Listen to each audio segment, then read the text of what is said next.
Coming to you from Salt Lake City, Utah, we are the Outcasts in Zion. I'm your host, Christian. And I'm your co-host, Richard.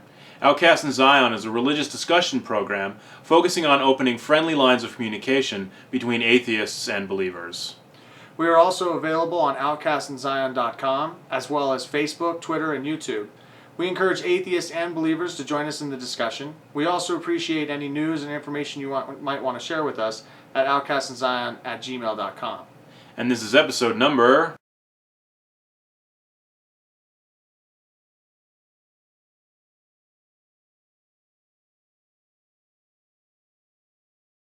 Welcome back. Outcast in Zion today is joined by Eric, and Eric has one of the most interesting and yet at the same time one of the most disturbing religiously related stories that I've ever heard. And I know I've asked you to talk about it before, and hopefully broadcasting it to the internet and the world. This will be the last time that I ask you to tell this story, at least. So if you want to go ahead and give us some of your background and launch into your tale. Of course. Maybe it'll be the last time I have to tell it in the future. I can Maybe. just point people to the internet to There find you go. me, so bask in my celebrity at that point. So I guess we're gonna talk about me hurting myself, I guess, Right. which is the big thing that we're gonna move to. But I feel like there's some background and some things that are in order to get to that point. I was raised LDS. I think I'll be the first LDS guest. Neither of you were raised LDS. Yeah. So, I was raised LDS, and anyone who is Mormon, who has been Mormon, knows the huge focus on family.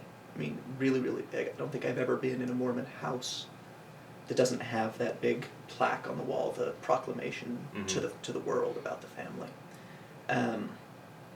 And my family was broken when I was 6 years old. My parents were divorced when I was 6. Which as an adult I recognize a very, very positive thing for me.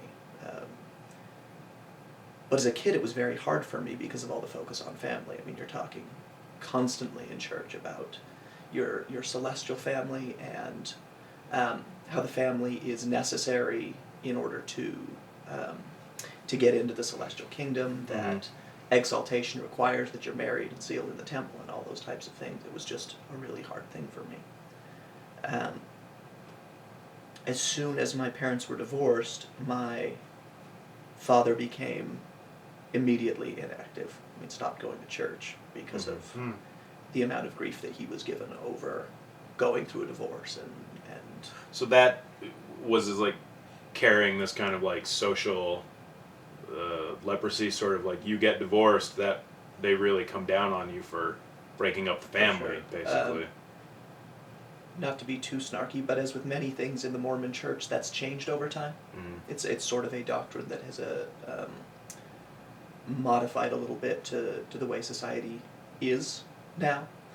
So I think it's less of an issue, but 25 years ago, which doesn't feel like that long, but is an eternity in a church that's only 200 years old. There's been a lot of modification of that. So I think it's less of an issue now than it was, but it was a really big deal, especially to my father. I mean, incredibly devout. My mother, in somewhat similar form, felt like she had to stay active for my brother and I, and continue to take the two of us to church, but would secretly sneak out while we were in our classes, was reading. She didn't tell me till years later, but was reading anti-Mormon literature, was reading the Quran, was reading the Torah, was reading all kinds of things in order to try to explore her own faith a little bit more. Right. Interesting. So, while she was busy, and this is a big thing for me, while she was busy impressing on me the importance of going to church all the time and of, having absolute faith and that it was unshakable and all those types of things, she was sort of sneaking around behind my... I make it sound like an affair. She was sneaking around behind my back. Right. Exploring other religions. Looking into other gods. Right.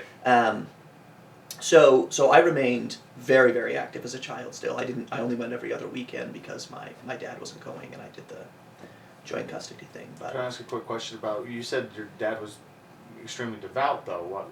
I don't understand why, if he's devout, why he suddenly was no longer going to the church. He felt.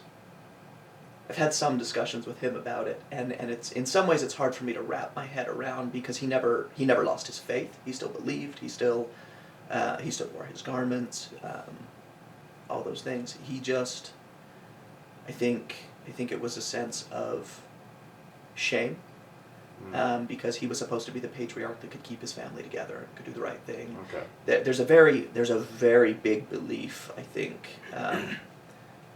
in the LDS Church that if you're doing everything you're supposed to be doing, that this won't happen to you. Mm-hmm. That your family will be sort of protected and everything necessary will be there. And he didn't want the relationship to end. I mean, my mother was the one who decided that it wasn't going to work out for her, and she left. So Okay, that makes a lot more sense. he still felt like he'd done everything he was supposed to do, so why had it not happened? A lot of the same stuff that I ended up feeling at the point that I was leaving the church, that I'll certainly come back to.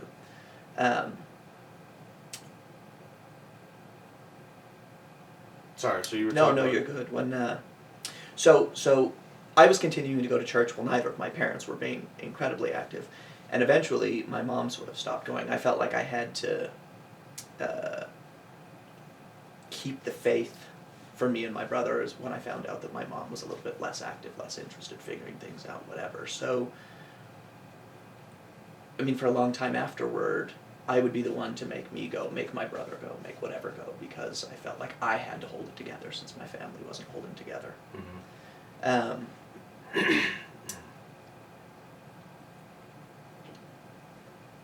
I feel like I'm going to jump around a little bit here because there's so much to say, but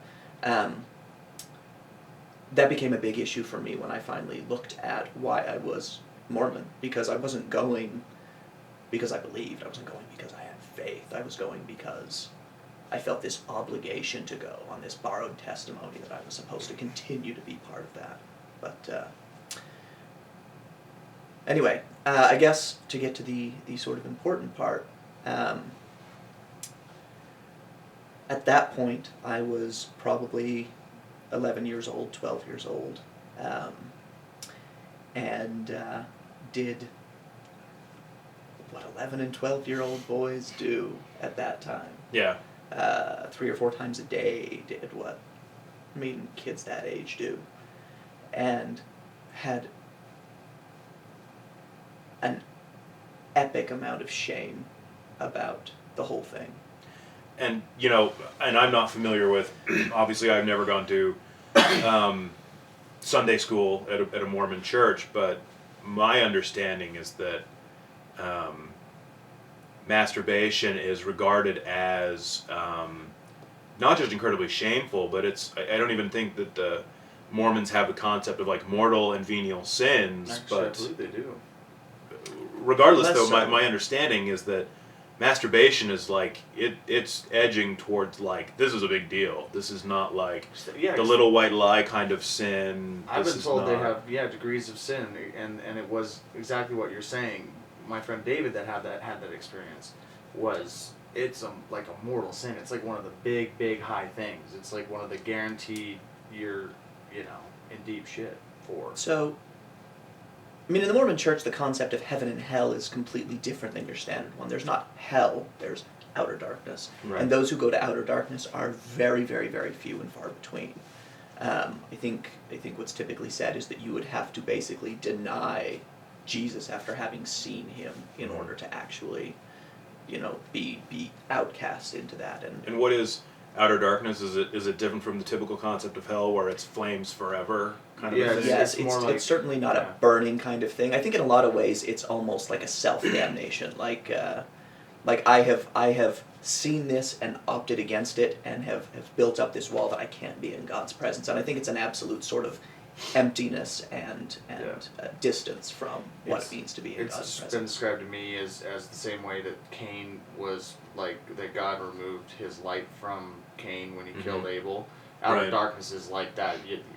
We apparently experience God's light even now, and so we wouldn't even understand like how emotionally painful it would be to be in outer darkness where you're removed from God's light and God's presence entirely. So to me, that's sort of it's a more nebulous kind of hell. Mhm. I think that's what makes, not to cut you off, but I think that's what makes Mormonism so appealing in so Yeah. many ways as a modern religion, Yeah. is that sort of very archaic concept of damnation versus salvation is gradated out in something that we've come to accept already, that there's not just evil and good. That, Right. I mean, things happen that put you in places. There are the three kingdoms of heaven, and within, the highest kingdom, the celestial kingdom, there are even further gradations Right. up to and including exaltation, where you get to become gods, goddesses yourself. Right. So it's hard for me to say that there's, a mortal sin, a damnable sin, that would do that, but it was something that, because of my age, was impressed on us very directly. In the Mormon Church, they give the priesthood to kids at 12 years old, and so there's so much responsibility that is portrayed in that. I mean, you're baptized at 8, you get the priesthood for the first time at 12. You're passing the sacrament, which is, I assume most people are going to know, but for those who aren't familiar with the LDS Church, is the equivalent of the Eucharist if you're Catholic. I mean, Right. it's a really big deal. You're the one who prepares it and blesses it and shares it and Right. cleans up afterward. So there's a lot of talk about the responsibility that's on your shoulders to be almost perfect, because if you're responsible for what other people are dealing with and you're sinning, then there's a problem. It's a great blame game. They're to say the least. They're breaking you down into, priesthood and I guess junior relief society, young women's type classes, at that age, and because of that, because there are no girls in the room, I mean, there were lessons where they would say, today we're going to talk about, and up on the chalkboard, masturbation, and a lot of gravitas behind how wrong it was and what a big deal it was, and a lot of shame. And I would be surprised in retrospect if there was one kid in that room who had never done that. Right. I mean, we all recognize at this point, as adults, where our sexuality lies, but my dad didn't talk about that. I mean, the one time I asked my father, what is masturbation? Like, Mhm. can you define this for me? He said, well, it's the point of touching yourself to the point of ejaculation. And he was very professional about it, and said, and you don't do that. Right. You don't do that. I mean, that was what was impressed on me. And I said, oh, that's what that is. I've already done that. Right. Like a lot. I can't take it back. Yeah. There's only so I prayed and I apologized and I cried and I hated myself, and I had journals that were filled with information about the way that I felt and how sorry I was and how compelled I was and all these types of things that of course I was. Of course I was compelled. I mean, my hormones were raging. I was at an Right. age where that was going to happen, but there was finally a point, a couple years into having done the whole thing, that's kind of the point of all this, where I went and decided that I needed to set up an appointment with my bishop to talk about it, to confess and to seek advice and to be absolved or whatever.